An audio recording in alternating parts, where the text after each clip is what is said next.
வணக்கம். Welcome to கதை திரட்டு. இந்த வீடியோவில் நம்ம என்ன கதை கேட்க போகிறோம்னா, சூப்பர் ஸ்டார் ரஜினிகாந்த் அவர்கள் நடித்து வெளிவந்த முள்ளும் மலரும் கதையின் 3வது பகுதி.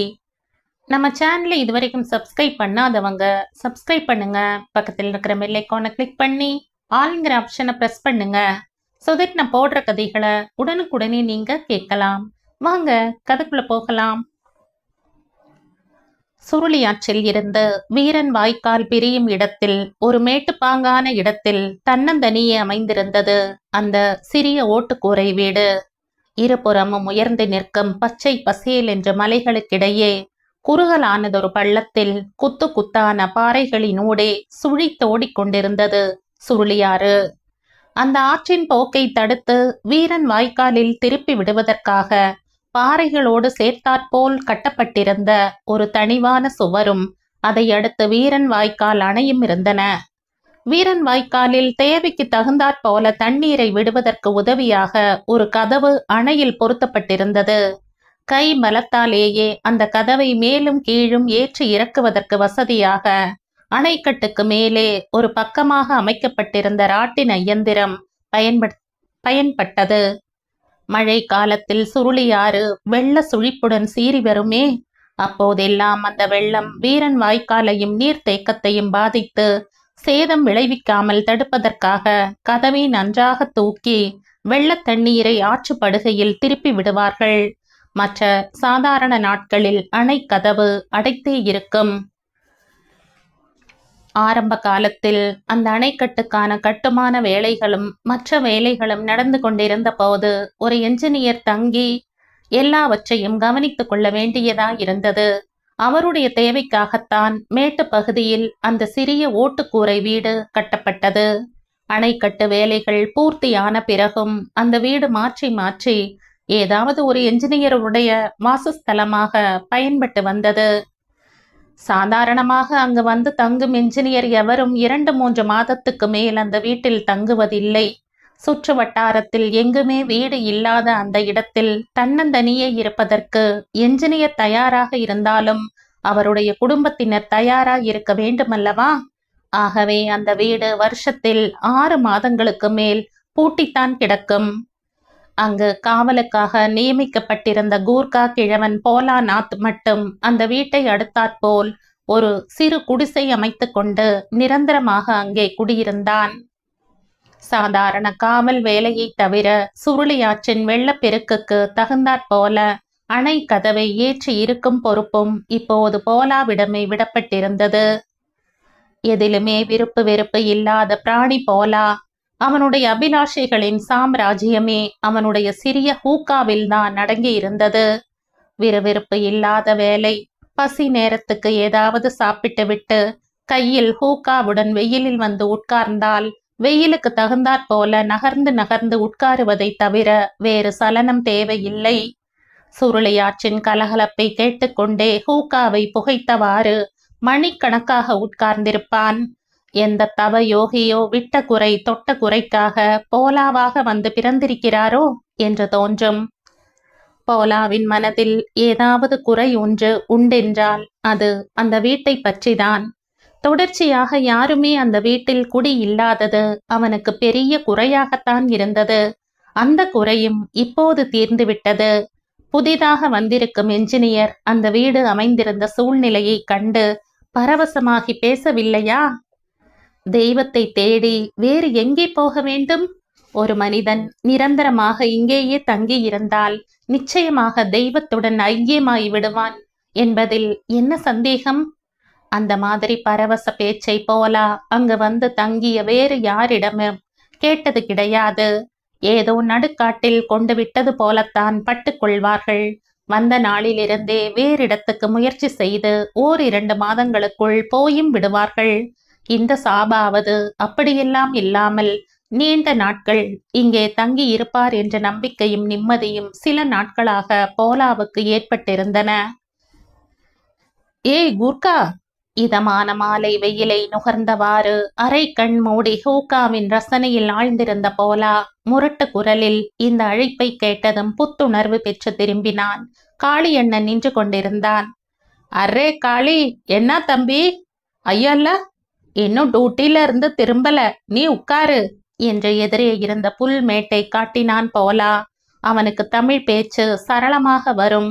எங்காவது வார்த்தை தட்டும் இடத்தில் இந்தி வார்த்தையை போட்டு சமாளித்துக் கொள்வான். ஆனால் அவனுக்கு புரியாத உச்சரிப்பு, குற்றியல் உகரம்தான்.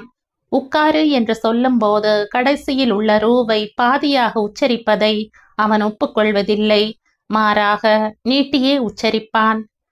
ஏது, ஐயாவை எதுக்கோ பார்க்கணும்? உனக்கு தெரியாதா? ஐயா தானே எனக்கு எசமான் என்று போலாவின் பேச்சை கிண்டல் செய்தவாறு புல்மேட்டின் மேல் உட்கார்ந்தான் காளியண்ணன். பீடி வேணுமா? இருக்கோ என்று நொடித்தவாறு காளியண்ணன் சட்டை பையில் இருந்து பீடியை எடுத்து பற்ற வைத்து கொண்டான். உன் தங்கச்சி எப்படி இருக்கோ? நல்லா இருக்கோ? போலா பொக்கை வாயை திறந்து சிரித்து விட்டான். சிரிக்க ஆரம்பித்ததுமே இருமல் பிடித்து கொண்டது. இருமல் சற்று அடங்கியதும் சிரித்து கொண்டே கூறினான். நீ அப்பவும் முருடோ, இப்பவும் முருடோ. எப்பவும் முருடோ என்று முடித்தான் காளியண்ணன். முதலில் காளியண்ணன் அந்த அணைக்கட்டு பகுதியில் தான் வேலைக்கு அமர்ந்தான். ஆரம்பத்தில் அடங்கிய பிள்ளை போல் தோன்றிய காளி அவன் கண் எதிரேயே எப்படி அவ்வளவு முரடனாக மாறினான் என்பது போலாவுக்கு இன்னும் புரியாத புதிராகவே இருந்தது. மோட்டார் சைக்கிளின் படபடவென்ற ஒலி கேட்டது. ஹூக்காவை ஒரு புறமாக வைத்த போலா, ஐயா வந்துட்டாங்கோ என்று கூறிக்கொண்டே கூனல் முதுகை நிமிர்த்தி கொண்டு எழுந்தான். காளியண்ணனும் பீடியை கீழே எறிந்து காலால் தேய்த்துவிட்டு எழுந்து நின்றான். அந்த வீட்டுக்கு குடி வந்து நிலைப்பட்டதுமே சென்னையில் தன் நண்பன் வீரமணியிடம் விட்டு வைத்திருந்த மோட்டார் சைக்கிளை தனது உபயோகத்துக்காக தருவித்துக் கொண்டிருந்தான் குமரன். முந்தைய தலைமுறையை சேர்ந்த கனமான மோட்டார் சைக்கிள். மின்சார இலாகா அமைத்திருந்த மலை பாறையில் செல்வதற்கு அது மிகவும் சௌகரியமாக இருந்தது. வீட்டில் இருந்து காரியாலயம் 3 மைல் தொலைவில் இருந்தது. தேவையானால் காரியாலயத்து ஜீப்பையே வரவழைத்து அதில் போய்கொள்ள முடியும். ஆனால் குமரன் அதை விரும்பவில்லை. இருபுறமும் காட்டு மரங்களும் செடி கொடிகளும் செறிந்து வளர்ந்து ஏற்றமும் இரக்கமுமான அந்த மலை பாதையிலே சுதந்திர பறவையாக தனது மோட்டார் சைக்கிளில் சுற்றுவதையே அவன் விரும்பினான். சம்பா நீர்த்தேக்கத்துக்கு செல்லும் மோட்டார் பாதையில் இருந்து அந்த தனி வீட்டுக்கு திரும்பும் கிளை பாதை பள்ளமான பகுதியில் சிறிது தூரம் இறங்கிய பிறகு சட்டென்று மேல் நோக்கி ஏறி திரும்புவதாயிருந்தது. மோட்டார் சைக்கிள் கேட்டை தாண்டி உள்ளே வந்த போதுதான் போலாவுடன் காளியண்ணன் நிற்பதை குமரன் பார்த்தான். வணக்கம் சார். என்ன காளி, ஏது இவ்வளவு தூரம் என்று கேட்டான் குமரன் மோட்டார் சைக்கிளில் இருந்து இறங்கியவாறு. நீங்க இப்படி செய்வீங்கன்னு நான் எதிர்பார்க்கவே இல்லை சார். என் கடமையை செய்யாம இருக்க முடியுமா? நீயே சொல்லு. அன்னைக்கு நீங்க என்ன சொன்னீங்க? எதை பத்தியுமே ரிப்போர்ட் செய்யறது உங்களுக்கு பிடிக்காதுன்னு சொல்லலையா? உண்மைதான். இப்போ நான் உன்னை பத்தி மேலதிகாரிகளுக்கா ரிப்போர்ட் பண்ணி இருக்க. இனிமே இந்த மாதிரி தவறு நடக்க கூடாதுன்னு தனிப்பட்ட முறையில உனக்குத்தானே எச்சரிக்கை கடிதம் அனுப்பியிருந்த. அது போதாதா சார்?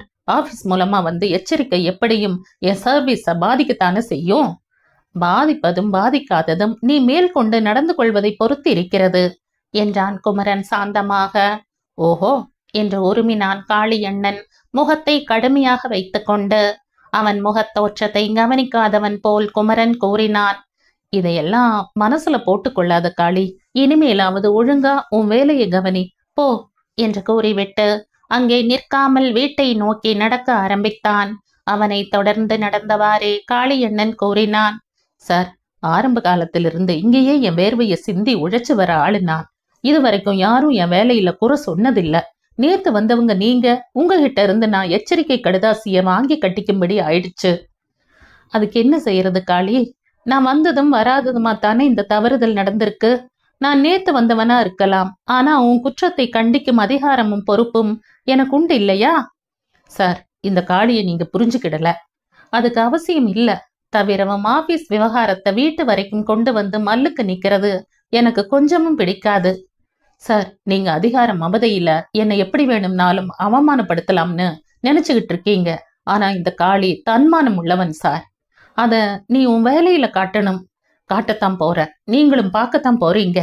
என்று அமத்தலாக கூறிவிட்டு காளி அவனுக்கு வணக்கம் கூட தெரிவிக்காமல் வேகமாக அங்கிருந்து நடந்தான். தாழ்வாரத்தில் போடப்பட்டிருந்த நாற்காலியில் அமர்ந்து எதிரே பள்ளத்தாக்கில் ஓடிக்கொண்டிருந்த சுருளி ஆற்றையும் அதன் இருபுறமும் நெடிதுயர்ந்து நின்றிருந்த நீல மலைகளையும் ரசிக்க ஆரம்பித்தான் குமரன். இந்த காளி கிட்டே நீங்க உஷாரா இருக்கணும் சாப் என்றான் போலா. இது காட்டு பிரதேசம் போலா, உஷாரா இருந்துதான் ஆகணும் என்றான் குமரன். போலா அப்படியே நின்று கொண்டிருந்தான். சற்று பொறுத்து கேட்டான். சாயா போட்டு கொண்டு வரட்டுமா சாப்? வேண்டாம் போலா, நீ உட்கார்ந்துக்கோ என்றான் குமரன். போலா கூனி குறுகி ஒரு பக்கமாக உட்கார்ந்து கொண்டான். இந்த சாப் எல்லா விதத்திலும் தனி மனிதர்தான். இதுவரை எத்தனையோ பேர் அங்கு வந்து தங்கி இருக்கிறார்களே, யாராவது அவனுடைய பெயரை தெரிந்து கொள்ள வேண்டும் என்று ஆவல் காட்டி இருக்கிறார்களா? எல்லோருக்கும் அவன் கூர்க்கா கிழவன்தான். தான் கூர்க்காவே இல்லை என்பதையாவது விளக்கி சொல்ல யாராவது அவனுக்கு சந்தர்ப்பம் கொடுத்தால் தானே. ஆனால் இந்த சாப் அங்கு வந்ததும் வராததுமாக அவனுடைய பெயரை கேட்டு தெரிந்து கொண்டு எப்போதும் பெயரையே சொல்லி அவனை கூப்பிட்டு வந்தது அவனுக்கு மிகவும் பெருமையாயிருந்தது. போலா, உன்னை பத்தி நீ ஒண்ணுமே சொல்லிக்கலையே. சொல்லிக்கிறதுக்கு என்ன இருக்கு சாப்? உலகத்துல நான் அக்கேலா ஆத்மி. 60 வயசு ஆக போகுது. ஆண்டவன் இன்னும் எத்தனை வருஷம் இங்க போட்டிருக்குதோ இப்படியே தள்ளிட்டு போயிடணும். உலகத்துல உனக்கு யாரும் கிடையாதுன்னு நான் சொல்ற? பீகார் பூகம்பத்துல எங்க குடும்பமே நசிச்சு போச்சு. நான் ஒருத்தந்தான் மிஞ்சின. தற்கொலை செய்துக்க இடம் இல்ல. மிலிட்ரியில தற்கொலை செய்துக்க இஷ்டம் இல்ல. மிலிட்ரியில சேர்ந்த. மலேயா, பர்மா, கொஹிமா எங்கெல்லாமோ என்ன அனுப்பினாங்கோ. நல்ல ஜவான்கள்லாம் என் கண்ணெதிரேயே செத்து விழுறத பார்த்தேன்.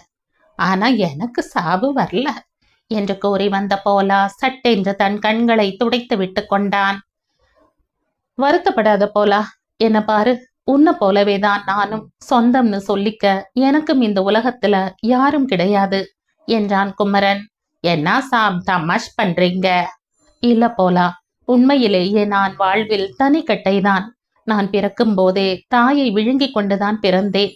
மனமுடைந்த தகப்பனார் பர்மாவில் இருந்த சொத்து சுகங்களை யுத்தத்தில் பறிகொடுத்து ஒரே குழந்தையான என்னை எடுத்துக்கொண்டு தாய்நாடு திரும்பினார். பழைய பந்துக்களை தேடி கண்டுபிடித்து என்னை அவர்களிடம் ஒப்படைக்க நினைத்தாரோ என்னவோ.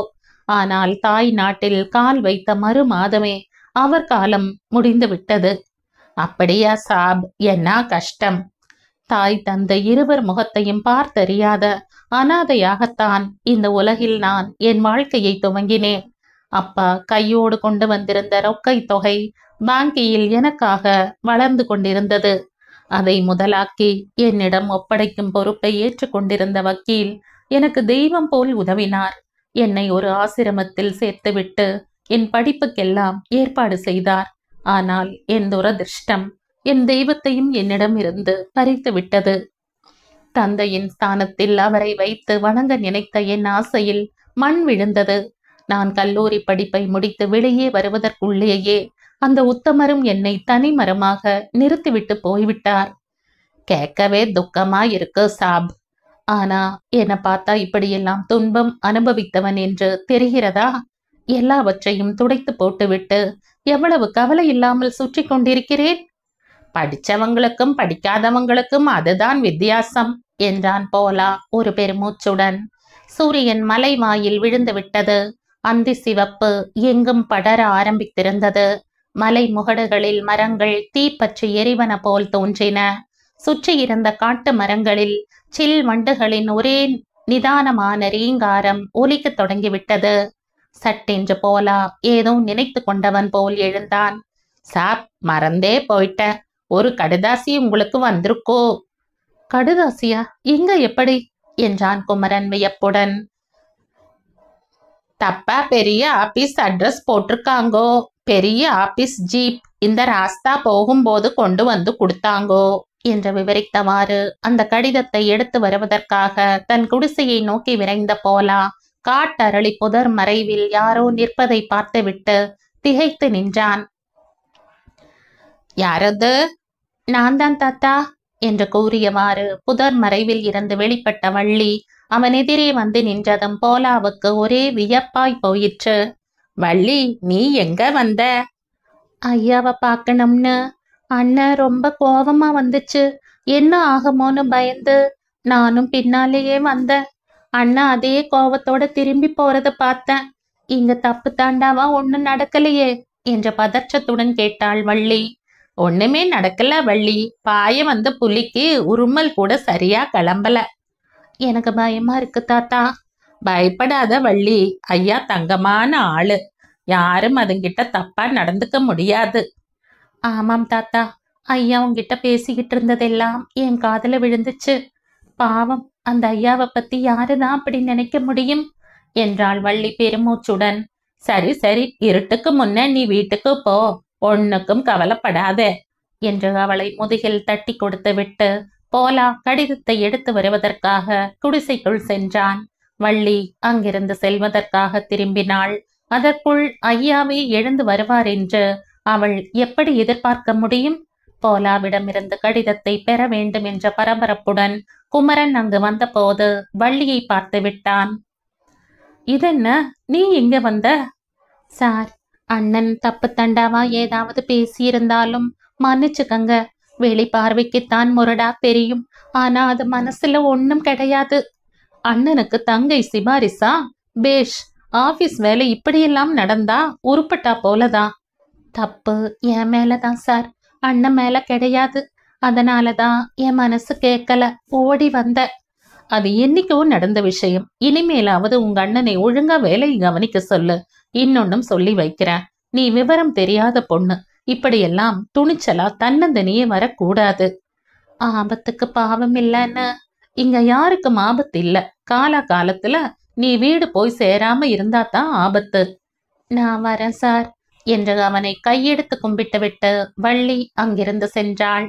போலா கொண்டு வந்து கொடுத்த கடிதத்தை கையில் வாங்கியதுமே குமரனின் முகம் மலர்ந்தது. நண்பன் வீரமணியின் கையெழுத்து.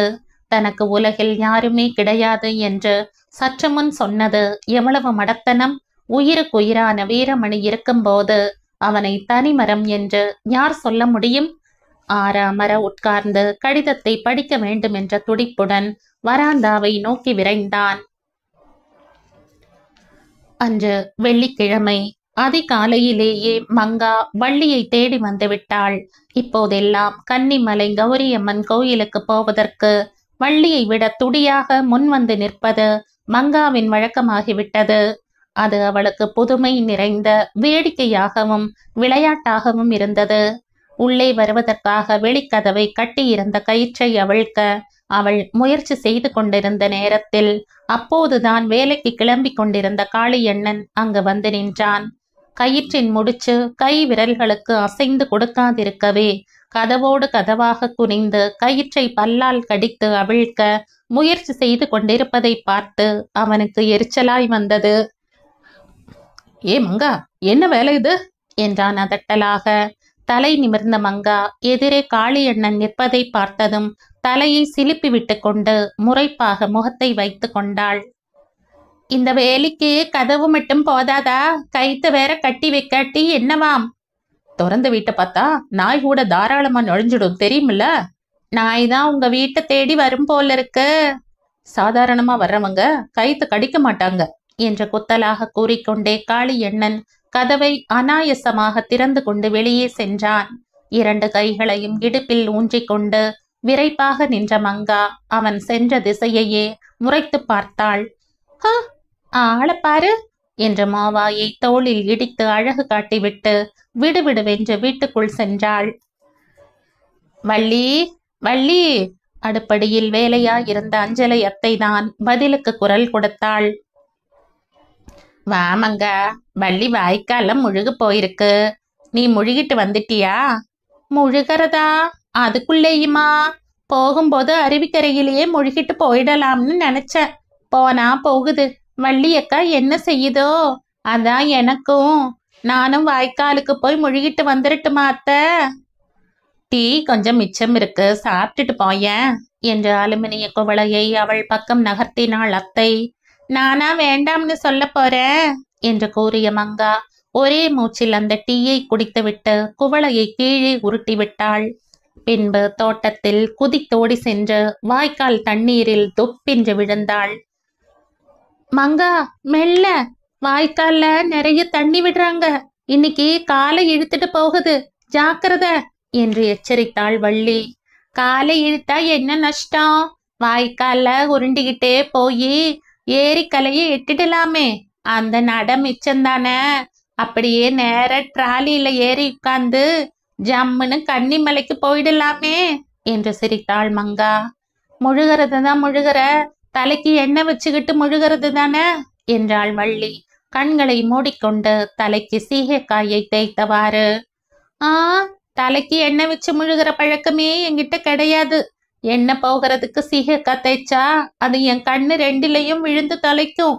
கண்ணெரிச்சலோட கன்னிமலைக்கு போறதுல என்ன குஷி இருக்கு என்று கூறிய மங்கா வள்ளி கண்ணை திறக்க முடியாமல் தவிப்பதை பார்த்து சிரித்தவாறே அவள் மேல் தண்ணீரை வாரி இறைத்தாள். பொறுமங்கா, நல்லா தேய்க்கிறதுக்கு முன்ன தண்ணி ஊத்தினா எண்ணெய் விடாது என்று கத்தினாள் வள்ளி. இருவரும் குளித்துவிட்டு வருவதற்குள் அஞ்சலை அத்தை இருவருக்கும் சூடாக சொக்கு தண்ணி போட்டு வைத்திருந்தாள்.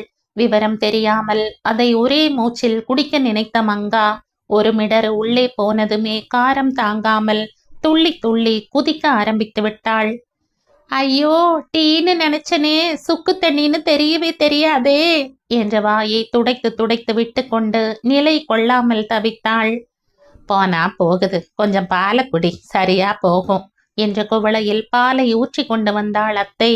வேண்டாம் வேண்டாம், அது ஆட்டு பாலாயிருக்கும் என்ற முகத்தை கோணிக்கொண்டாள் மங்கா. இல்லைன்னா கொஞ்சம் மோராவது சாப்பிடு.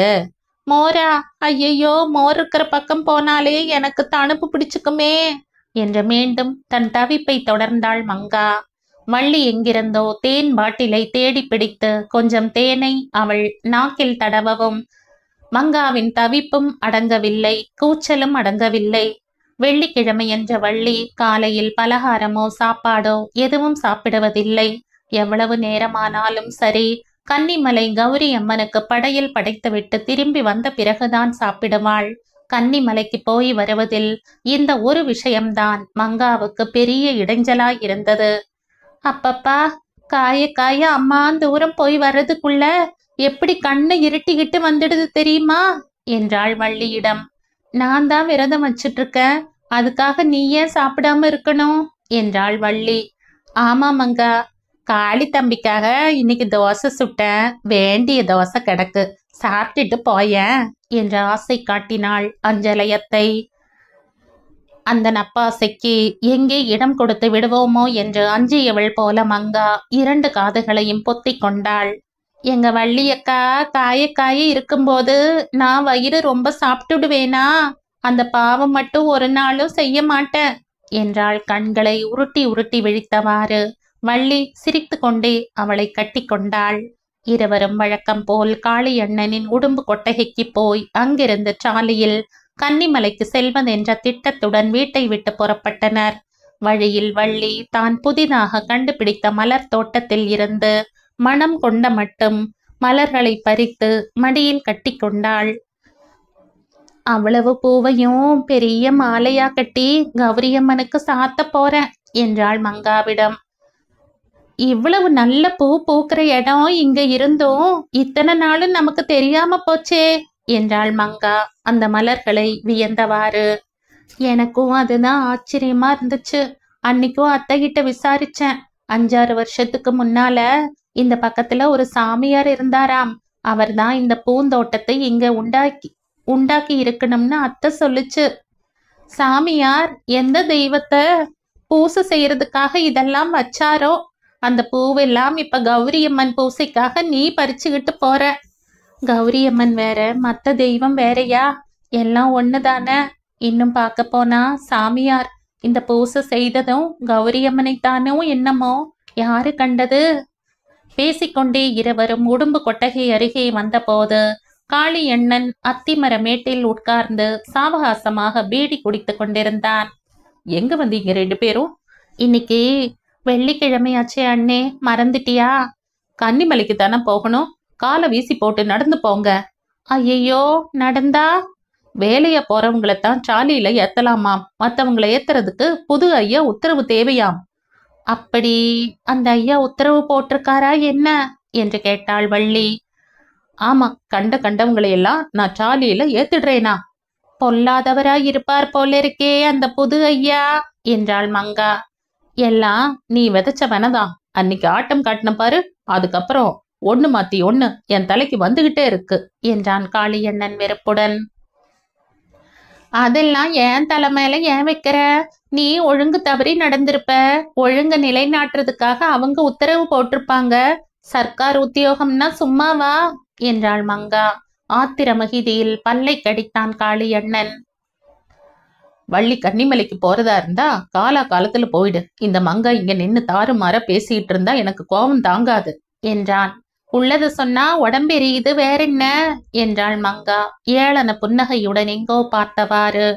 இப்பவே நேரம் ஆயிடுச்சு மங்கா, நடந்து போய் திரும்புறதுக்குள்ள உச்சி பொழுது தாண்டி போயிடும். சீக்கிரம் புறப்படு என்று துரிதப்படுத்தினாள் வள்ளி.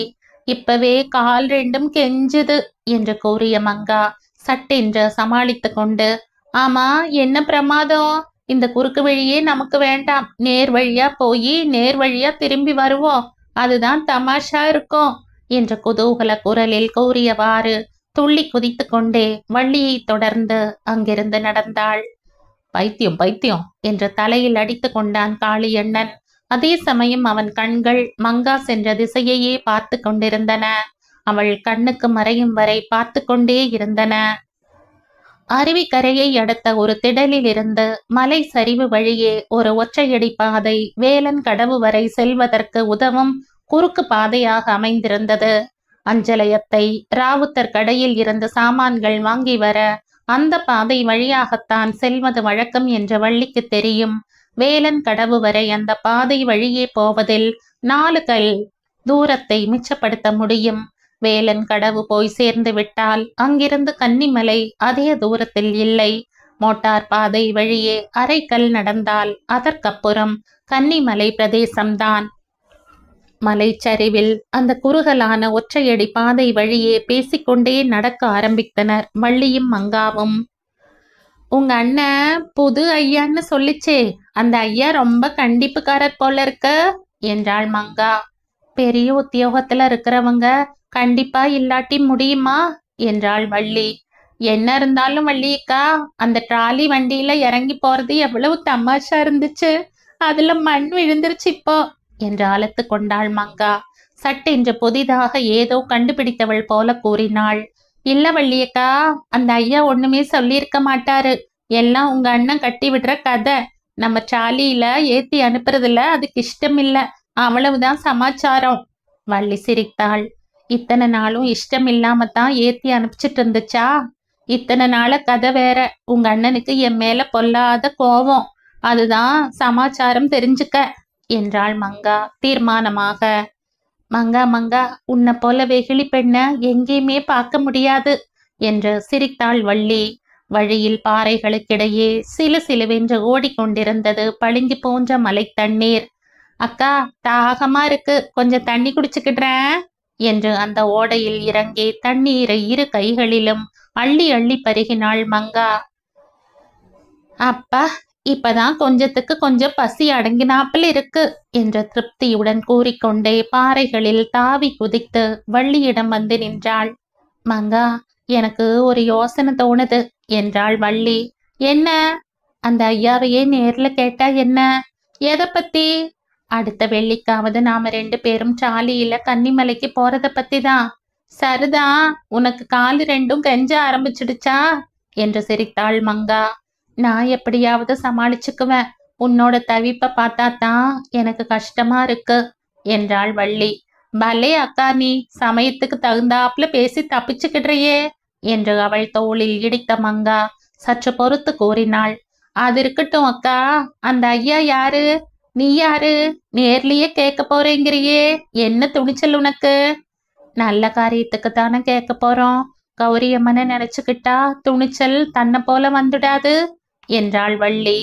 ஒற்றையடி பாதை இப்போது ஏறக்குறைய சமதரையான ஒரு பகுதியில் ஒரு அடர்ந்த தேக்க தோப்பு வழியே செல்ல ஆரம்பித்தது.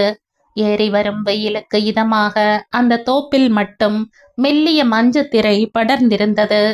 மஞ்சு திரைக்கு மேலே மரக்கிளைகளில் அமர்ந்திருந்த மலை மைனாக்களும் சகுந்தலை பறவைகளும் கதிரவன் அளித்த போதையில் கானம் இசைத்து கொண்டிருந்தன. ஒவ்வொரு வெள்ளிக்கிழமையும் கௌரியம்மன் கோயிலுக்கு போய்க் கொண்டிருப்பவள் வள்ளி. ஆனால் இன்று ஏனோ அவள் மனதில் அசாதாரணமான பரவசம் நிரம்பியிருந்தது. புனித வேட்கை பொங்கி ததும்பிக் கொண்டிருந்த அவள் மனதில் அமைதி நிறைந்த அழகு அவளது நடையிலே மிளிர்ந்தது.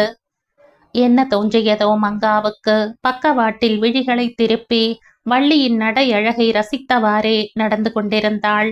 தொங்க தொங்க முடிந்து விட்டிருந்த கூந்தலில் செம்பருத்தி மலர் ஒன்றை அனாயசமாக சொருகி இருந்தாள் வள்ளி.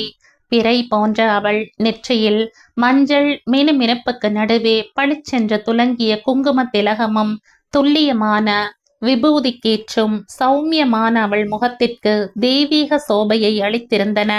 சட்டென்று நின்று விட்டாள் மங்கா. என்ன மங்கா? ஐயோ அக்கா, ஏந்தா இப்படி அழகா இருக்கையோ என்று கூறியவாறு இரு கைகளையும் அவள் முகத்தை சுற்றி வட்டமிட்டு விரல்களை நெற்றி பொட்டில் வைத்து நெரித்து கொண்டாள் மங்கா. வள்ளி சிரித்தாள். ஆமா, நீ பெரிய மனுஷி, திருஷ்டி கழிக்க வந்துட்டியாக்கும் எனக்கு என்று சிரித்தவாறே மேலே நடந்தாள். ஏங்கா, ரொம்ப நாளா ஒன்னு கேட்கணும்னு இருந்த. வா, ராவாரம் கௌரியம்மன் கோயிலுக்கு போறியே, எதுக்கு? வாராவாரம் கௌரியம்மன் கோயிலுக்கு போறியே? கௌரியம்மனுக்கு படையல் படைச்சு கும்பிடத்தான், வேற எதுக்கு? அதுதான் எதுக்குன்னு கேட்டேன். கௌரியம்மனோட அருள் இருந்தா தானே நமக்கு நல்லது. அத கேட்கலக்கா, கௌரியம்மனை கும்பிடும்போது நீ என்ன நினைச்சுக்கிட்டு கும்பிடுவேன்னு தான் கேக்குற. எதிரே கௌரியம்மன் இருக்கும்போது வேற என்ன நினைக்க தோணும்? உண்மையை சொல்லு, ஏதாவது வேணும்னு நீ நினைச்சுக்கிட்டதே கிடையாதா? என் வயசு பொண்ணு என்ன நினைச்சு கும்பிடுவாளோ அதையே தான் நானும் நினைச்சுக்குவேன். ஏன், நானும் உன் வயசு பொண்ணு தானே, நான் நினைக்கிறதும் நீ நினைக்கிறதும் ஒன்னாயிட முடியுமா? வள்ளி சிரித்தாள். நீ என்ன நினைச்சு கும்பிடுற, அதைத்தான் சொல்ல. எங்க வள்ளியக்காவுக்கு எப்பவும் நல்லதே நடக்கணும், அவன் நினைக்கிறதெல்லாம் நிறைவேறணும், அவளோட தங்கமான குணத்துக்கேத்த தங்கமான மாப்பிள்ளை அவளுக்கு கிடைக்கணும். போதும் போதும், நீயா வெகுளி, பொல்லாத பொண்ணு என்று அவள் முதுகில் செல்லமாக அடித்தாள் வள்ளி. தேக்கந்தோப்பின் மறுகோடியில் இருந்த வேலன் கடவை நோக்கி மீண்டும் சரிவாக இறங்கி சென்றது ஒற்றையடி பாதை. அந்த உயரத்தில் இருந்த வேலன் கடவு கூப்பிடு தூரத்தில் இருப்பது போல் தோன்றியது. நடக்க ஆரம்பித்தால் வேலன் கடவை அடைவதற்கு அரை மணி நேரமாவது ஆகும் என்று வள்ளிக்கு தெரியும். ஆனால் மங்காவின் மனதில் நிராசையை நிரப்ப அவள் விரும்பவில்லை. கா, தோ தெரியுதே, வேலங்கடவு தானே, இனிமே கவலை இல்ல, ஒரே மூச்சுல கன்னிமலையை எட்டி பிடிச்சுடலாம் என்று மங்கா உற்சாகத்துடன் கூறிய போது அவள் பதிலேதும் பேசாமல் நடந்தாள்.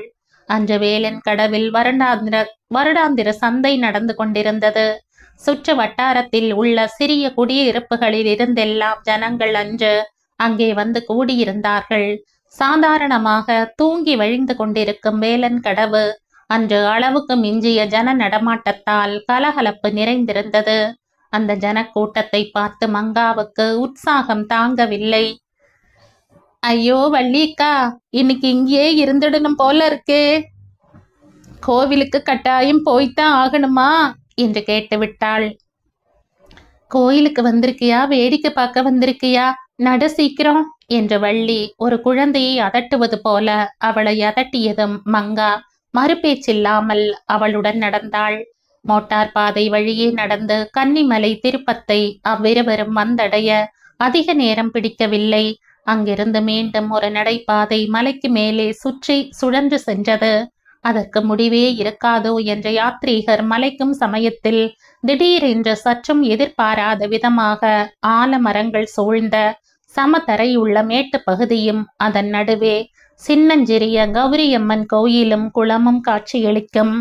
அங்கு வருவோரை தன்னை அறியாமலேயே கௌரித்தாயே கௌரித்தாயே என்று கன்னத்தில் போட்டுக்கொண்டு நெடுஞ்சான் கிடையாக விழுந்து நமஸ்கரிக்க தூண்டுவதாயிருக்கும் அந்த காட்சி. கௌரியம்மன் கோயில் பூசாரி காத்து காத்து அலுத்து போய் குளக்கரை மண்டப தூணில் சாய்ந்தாற் போல உட்கார்ந்து கிறங்கி கொண்டிருந்தார். ஐயா, ஐயா என்று வள்ளி அவர் அருகே சென்று குரல் கொடுத்ததும் அவர் திடுக்கிட்டு கண் விழித்து பார்த்தார். வந்துட்டியா வள்ளி? நேரம் ஆயிடுச்சே, இன்னைக்கு வரமாட்டியோன்னு நினைச்ச என்று கூறியவாறு எழுந்தார். எவ்வளவு நேரமானாலும் இங்க வராம இருப்பனா?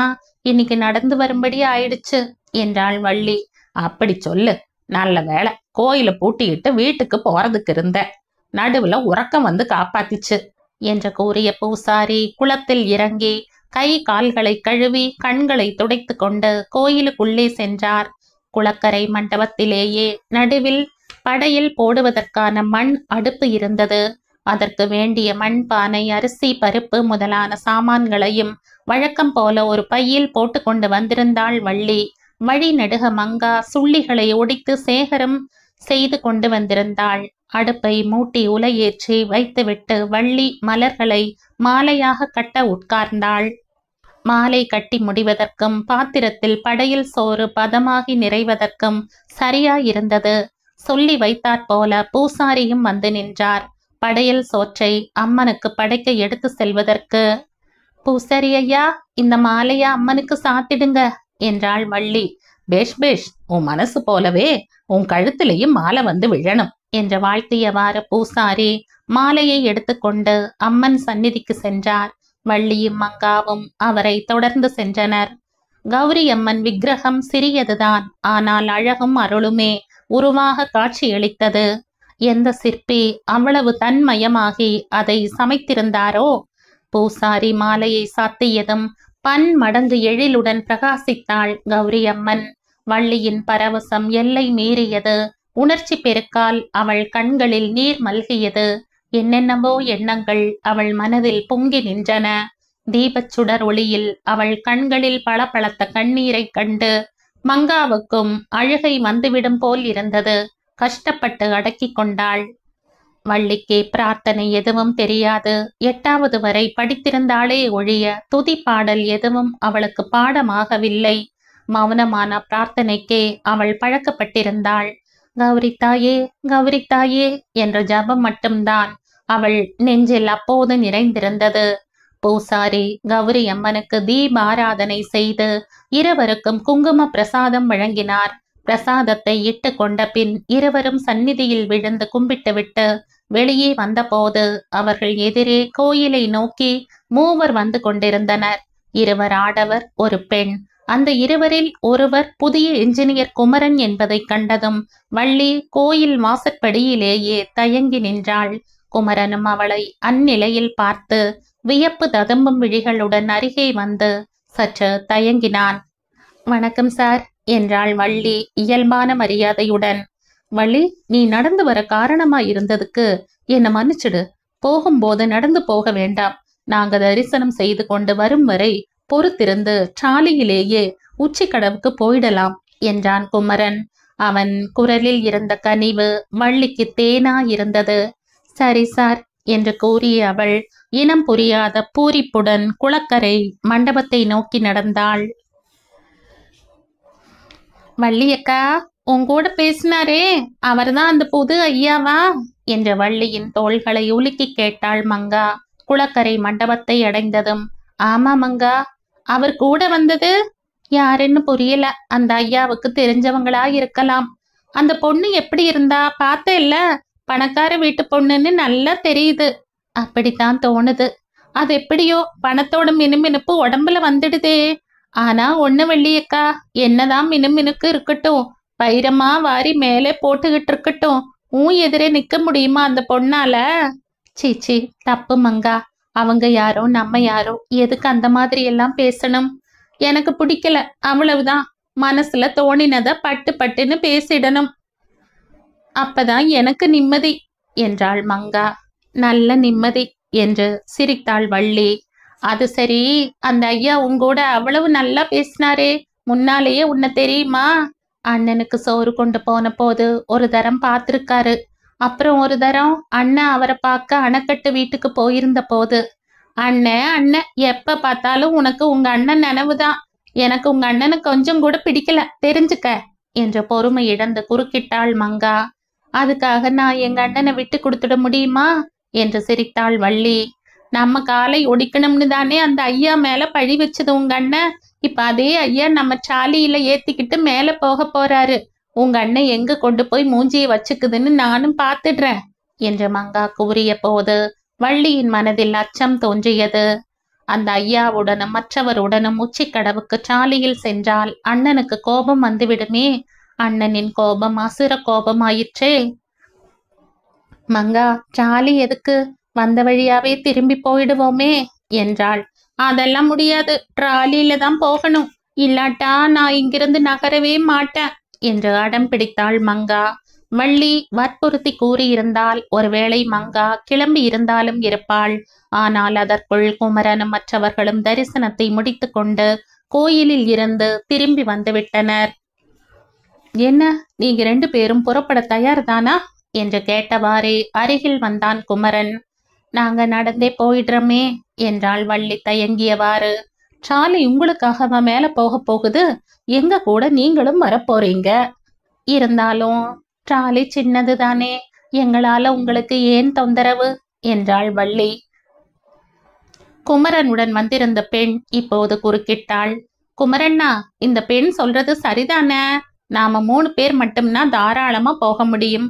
இவங்களுக்கும் சேர்ந்து சாலியில இடம் வேண்டாமா என்றாள். அதை கேட்டவுடன் மங்காவுக்கு கோபம் பொத்து கொண்டு வந்தது. ஏமா, டிராலியில 3 பேருக்கு தான் இடம் இருக்கா? சமயத்துல 10-15 பேர் கூட அந்த சாலியில ஏறிக்கிட்டு போறத நான் பார்த்திருக்கேன், தெரியுமில்ல என்று கூறினாள் ஆத்திரத்துடன்.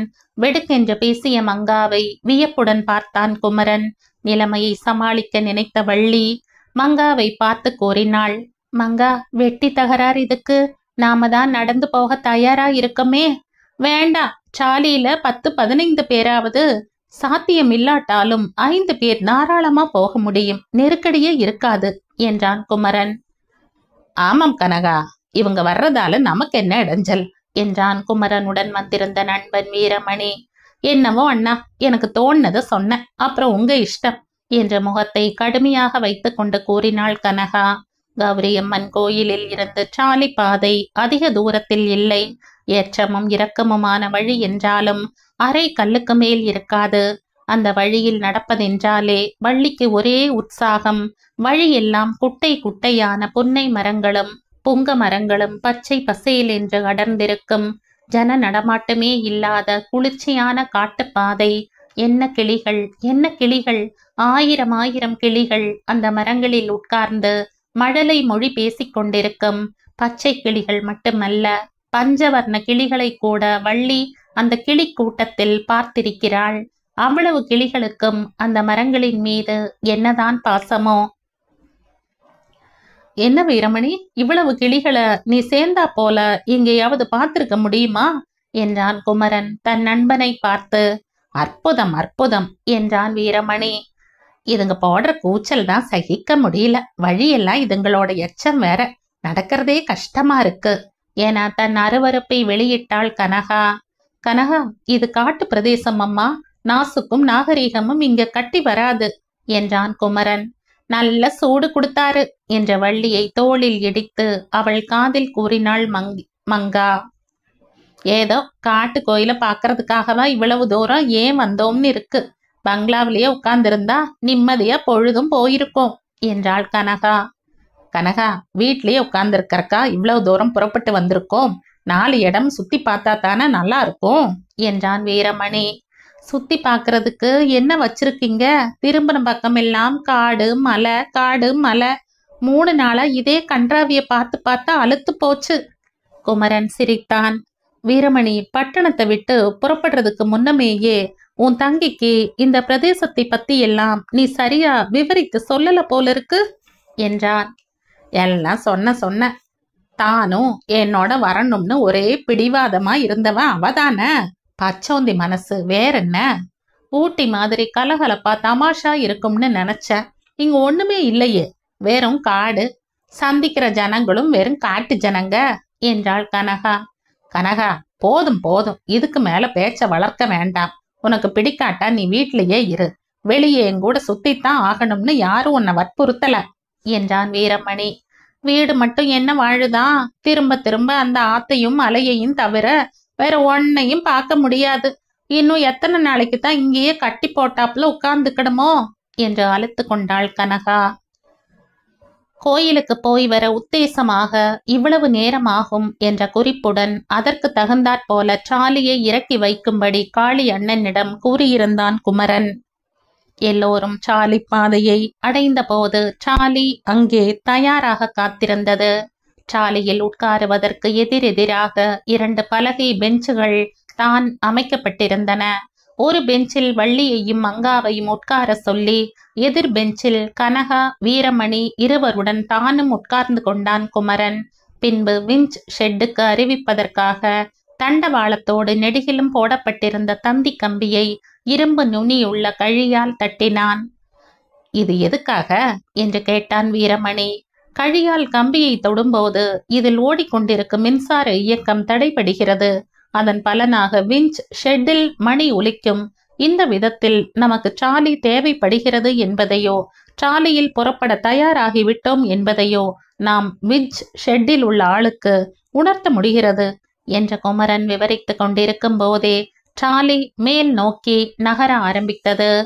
வள்ளியின் நெஞ்சு திக் திக் என்று அடித்து கொண்டிருந்தது. சாலியில் அவர்கள் மேலே போய் சேர்ந்ததும் காளியண்ணன் என்ன சொல்ல போகிறானோ?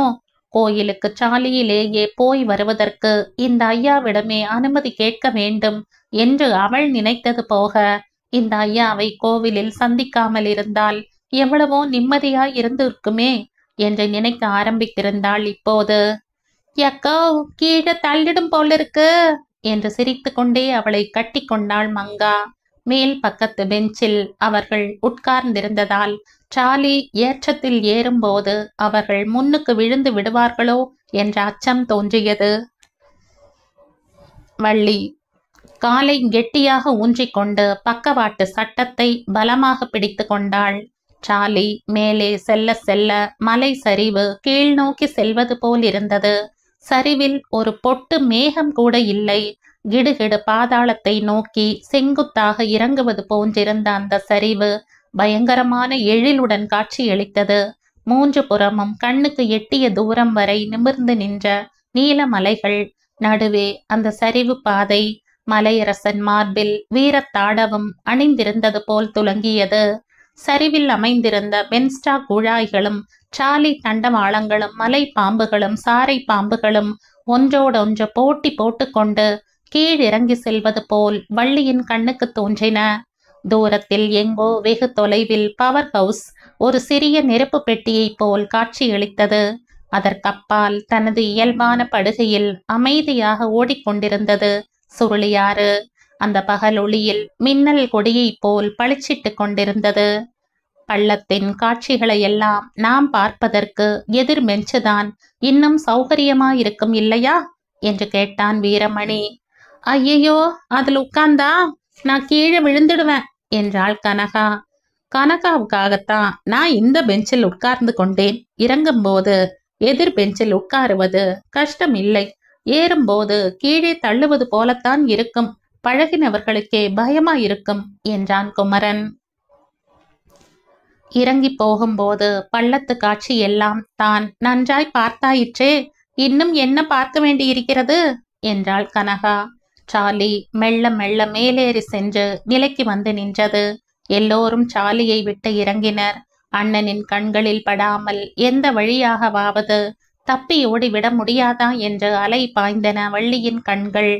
அக்கா, இன்னும் இங்கேயே நின்னு என்ன பார்த்துக்கிட்டு இருக்க? அவங்கெல்லாம் மேல போயிட்டாங்க பாரு என்றாள் மங்கா.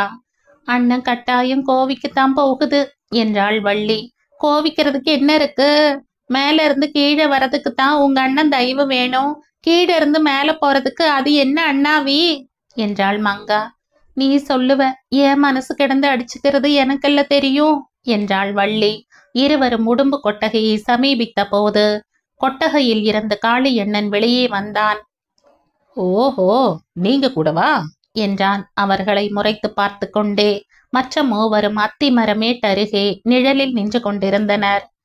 காளி, கோயில்ல இவங்க 2 பேரையும் பார்த்த, எங்க சாலியிலேயே வர சொன்ன என்றான் குமரன் முன் வந்து. அதான் தெரியுதே என்றான் காளியண்ணன். நடந்து களைச்சு போயிட்டாங்க பாவம். திரும்பி வரும்போது நடை மிச்சமாகட்டுமேன்னு நீங்களே உத்தரவு போடுங்க, நீங்களே அதை முறியுங்க, உங்க இஷ்டத்துக்கு எது வேணும்னாலும் செய்யுங்க, எனக்கு என்ன என்றான் காளியண்ணன் அலட்சியமாக.